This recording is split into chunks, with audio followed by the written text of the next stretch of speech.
Chair now recognizes Ms. Ocasio Cortez for 5 minutes. Thank you, Mr. Chair. Now, it has been repeated, and I would also like to repeat that the allegations being presented by the majority are extremely serious, and the prospect of impeachment is also a gravely serious matter, which has been echoed by our witnesses today.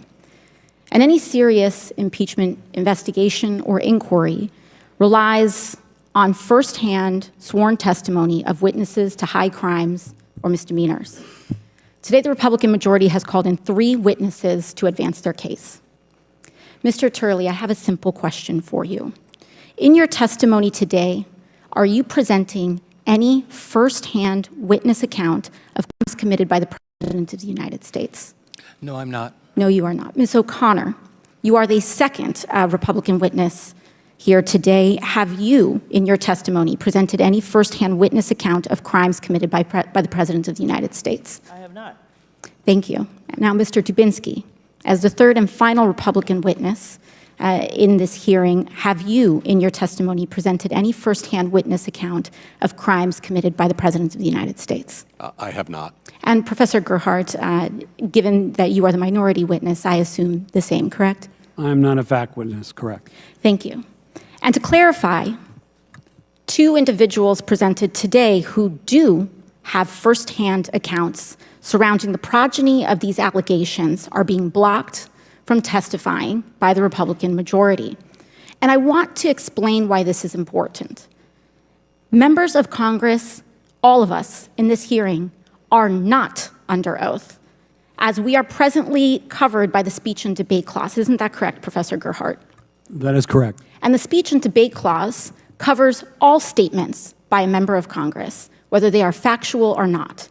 There are only 4 people in this room that are presently under oath in their testimony. And those are the 4 witnesses here today. Is that correct, Professor Gerhardt? That is correct. And so the direct testimony of the 4 individual witnesses here today are the bona fide words that this committee must use in order to proceed or substantiate an investigation. And I want to emphasize why that's important. Earlier today, one of our colleagues, a gentleman from Florida, presented up on this screen something that appeared to be a screenshot of a text message containing or insinuating an explosive allegation. That screenshot of what appeared to be a text message was a fabricated image. It was a fabricated image. I don't know where it came from. I don't know if it was the staff of the committee, but it was not the actual direct screenshot from that phone. And in fact, I would like to submit to the committee the actual full context from the Ziegler Affidavit number 1, Exhibit 402, of the full text of that exchange. Do I have permission from the chair? Importantly, what was brought out from that fabricated image excluded critical context that changed the underlying meaning and allegation that was presented up on that screen by this committee and by members of this committee.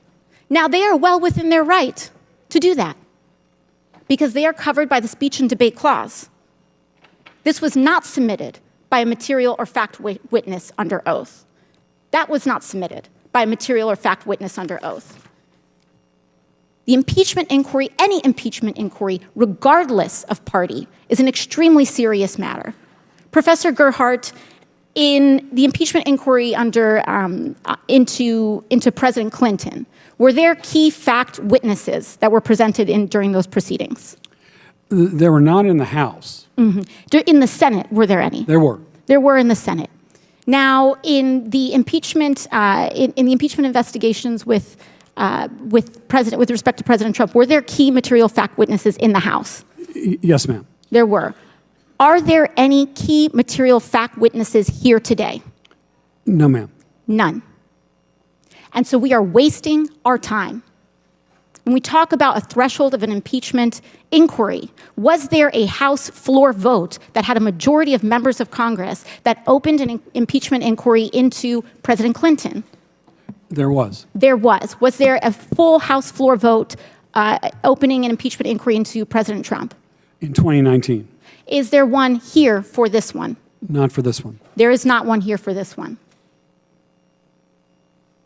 This is an embarrassment. An embarrassment to the time and people of this country. And I would ask that the chair and I would ask that this committee elevate to the promise of our duties here and comport ourselves with the consistency and practice that is required of our seats and our duty and our oath to our responsibilities here. And with that, I yield back.